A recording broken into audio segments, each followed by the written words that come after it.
Studying Spanish has not been my priority, unfortunately, literally due to the fact that I had pneumonia.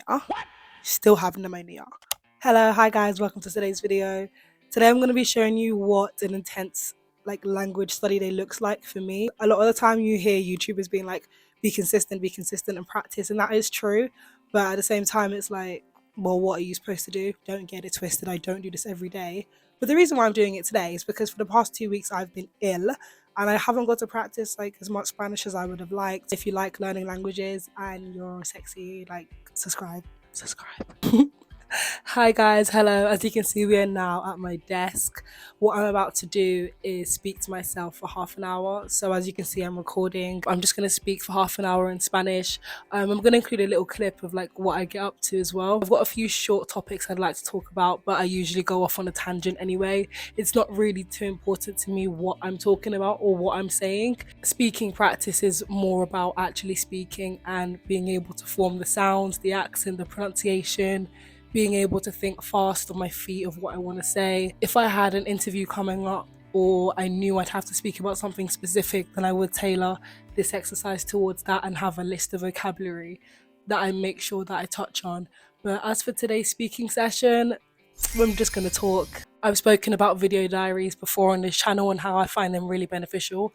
And honestly, doing a video diary like this in my target language, that's what drove me to fluency. If I had to pinpoint one exercise, it would be every day, half an hour, recording myself. That's what it would be, genuinely. If I can try and highlight the importance of this to you guys, it would be, I just got my voice back yesterday. I lost my voice and the first thing I'm doing is speaking practice. Y me hace toser un montón, así que estoy tosiendo cada momento del día. Yo toso y literal es muy difícil controlarlo, pero está bien. Mentira. So I've just finished my speaking practice and the next thing on my list is vocabulary. I'm using SpanishDictionary.com because they've got a really good flashcard system. I am going to go through all my flashcards. I've got a massive deck to do because I'm quite behind on them. If you're learning another language that isn't Spanish, this would be your time to do an Anki deck. So the way Anki decks work, if you don't already know, it uses something called spaced repetition. And basically that's just a fancy way of saying that they will give you the flashcard again just as you're about to forget it. And that really helps the connection form in your brain much more solidly because you're about to forget it, but you remember it. You're about to forget it, you remember it. And you kind of keep going back and forth like that until you just don't forget it. See you in a sec.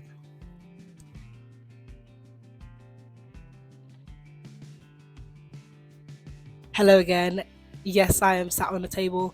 It was really, really unrealistic for me to think I'd be able to sit still in one place for the duration of today's study session. So yeah, I'm sat on the table now. You know, I like to keep you guys on your toes. I could be under the table in the next clip, who knows? Honestly, who knows? Anyways, right now what I'm about to do is listen to a podcast. This is an intermediate podcast by a guy called Cesar. He's kind enough to provide transcripts to all his podcasts for free, and I honestly love him so much. And I've linked his podcast below this video if you're interested in seeing what he's got. He's got intermediate podcasts and advanced podcasts, and I love both of them. So here's a transcript. Pretty standard stuff, and I'm gonna go in with my pencil and highlight different words I don't know, annotate it. And honestly, having the transcript in front of you for a podcast is so much more beneficial than just listening to it. And I would still 100% recommend listening to podcasts when you're on the go, when you're on the bus, when you're on the train, when you're on the way to work, school, because the more you rack up those hours of listening, you genuinely are going to improve your language skills regardless. However, if you have the time, if you have the opportunity, sit down with the transcript. The transcript is there to help you. Yes, you can listen to a new word for the first time audibly and, try and remember it. However, when you can listen to it audibly and also see the word, see how it's spelled, highlight it, that's two opportunities to remember it. But it helps so much more to be able to see the word in front of you because then you have the visuals of the word and the audio. When it comes to having the transcript in front of you, you can't really afford to zone out. because if I zone out of this podcast for even 10 seconds, I have lost my space in the transcript. I'm like 5 lines behind. I have to rewind and go back to where I was and make sure I don't miss anything. So it just keeps you more active, it keeps you more engaged. You can't really zone out. You have a script right in front of you and you don't want to lose your place. Whereas if you're just listening to it, you don't have to worry about any of that. I'm still going to carry on listening to podcasts, obviously, like they're meant to be listened to. However, use the transcripts, they're there to help you. The transcript is your friend. Try and go for podcasts that come with transcripts, such as this one. I have linked in my previous video about how I learnt Spanish a bunch of different podcasts, and majority of them do have transcripts with them. So yeah, I would 100% recommend that. I still do listen to podcasts that don't come with transcripts because there's still so much value in just listening to the podcast as well. But the transcript, I said intense study day. I'm going to get on with this now. See you guys in a sec. Hola estudiante, ¿cómo va la semana? ¿Estás muriendo de precariedad y que fue condenado por delitar mi ley a este periodo cruel? We are now on my bed. And yes, the study session is still taking place. Language learning is still in process. I know it doesn't look it, nor does it feel like it, because I am so comfortable right now in my bed. But yes, I'm about to watch my favourite cartoon, which is SpongeBob SquarePants, if you know. And I'm going to watch it in Spanish, and I've got my pen and paper by my side, and I'm going to be taking notes of the words that I don't know and watching with subtitles so I can see these new words and see how they're spelt. It's kind of similar to how I said listening to a podcast with the transcript is more beneficial than a podcast alone. So I'm going to get into SpongeBob. SpongeBob's waiting for me. I'm waiting for him. See you guys in a second. Bye. ¡Mi centavo! Hola, amigos. Honestly, I'm getting kind of tired now. You'd feel like watching Netflix would re-energize me and give me energy or something, you know, because it was a more relaxed task, but it wasn't more relaxed. I know some of these study YouTubers be doing 14-hour study days. Hella unrealistic. Like, let's be so for real. Honestly, I'm feeling really, really tired now and really drained. But I've got one more thing to do, like just one more thing to do. So I'm going to take a break. The last thing I've got to do is just read. If you've been following the channel for a while, you'll know I've been reading this book for ages. And that's just because I just don't really read it. It's a good book, you know, Atomic Habits. It's a self-help book about building good habits, you know. So I thought, let me read some non-fiction. I'm not really even a non-fiction kind of gal, so maybe that's why I'm struggling to like get into it. But it has got a lot of good vocabulary in it that relates to real life. So I'm going to read it. I started this study day in the morning and it's approaching the evening. Like, I know you can't tell because I've got lighting, but it's kind of getting dark outside and I would like to go on a walk and enjoy some of the daylight hours before they completely cease to exist.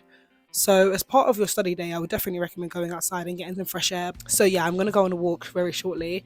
Then I'm going to come back and I'm going to read because it's the last thing I'm going to do before the language exchange tomorrow. So yeah, I'm really excited to go to that. A few moments later. I'm back from my break. It was really refreshing. I feel a lot better.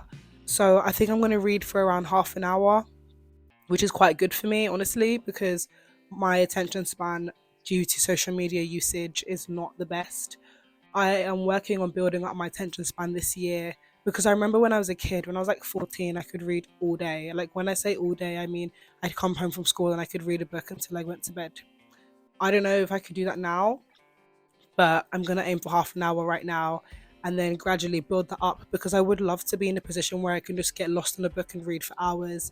But my attention span is completely dopamine burnt out as a result of social media. And I feel like I'm not the only one that suffers with that. A lot of us now struggle to sit still, which is something that we need to be able to do if we want to study languages. We do need to be able to sit still for a long time. Luckily enough, for me to learn Spanish, I managed to force myself for a long enough period of time to sit down and actually become fluent really quickly. Whereas if I hadn't sat down for that long and I tried to trick myself with like 10-minute mini lessons a day, I know for a fact I wouldn't be able to speak Spanish now, honestly. I don't feel like you can really get that far with just 10 minutes a day. You do genuinely need like an hour at least. Because in the comment section, some people have asked me before when I was learning Spanish, how long did I study for? And when I just started, I was literally doing 4 hours a day. Like literally, I was doing 4 hours a day. Obviously, I took breaks. So I probably did like 2 hours and then another 2 hours or something like that. And then I cut it down to 3 hours a day. I didn't cut this down consciously. It kind of just naturally, the time reduced as I was learning the conjugations and the grammar, and as I like mastered it and I knew it, I just didn't need 4 hours every day anymore. So then I started doing 3 hours and I started doing 2 hours, and right now I'm kind of just doing 1 hour a day, if that. Sometimes I do half an hour to an hour. Honestly, feel like it depends, because if I do half an hour a day, that's just maintaining my level, whereas if I do 1 hour, I can actually like have extra time to improve. So it just depends on like my laziness, you could say, you know. You definitely want to study for long enough that you get past the point of where you've just maintained what you already have. Because say you're studying for 2 hours, maybe the first hour was just you maintaining everything you'd already learned, and it was revising stuff and revising tenses you already know. That extra hour on top of that is to learn new stuff, because during your learning there's going to be a portion of the study which is repeating and repetitive of stuff that you already know. I hope that I've explained that in a way that makes sense. If I haven't, just let me know in the comments and I'll just feel free to write out a paragraph explaining that. But yeah, I'm tired. Anyway, I'm gonna get on with reading now. I will see you guys in a sec. So basically here I'm just highlighting some words I don't know, and we are on our way to the language exchange. Hi guys, I am now on my way to the language exchange. Actually running kind of late by like half an hour, but it should be fine. People are still there. I also completely forgot to film myself getting ready. But yeah, ready, scarf, it's cold, winter, language exchange about to start. The next clip will probably be me already there. So yeah, I finally got there and it was pretty chill. There was a couple different languages there. I pretty much only spoke English and Spanish. Everyone was really friendly and nice, so there was literally no reason to be nervous. Okay, thank you for watching, guys. Bye!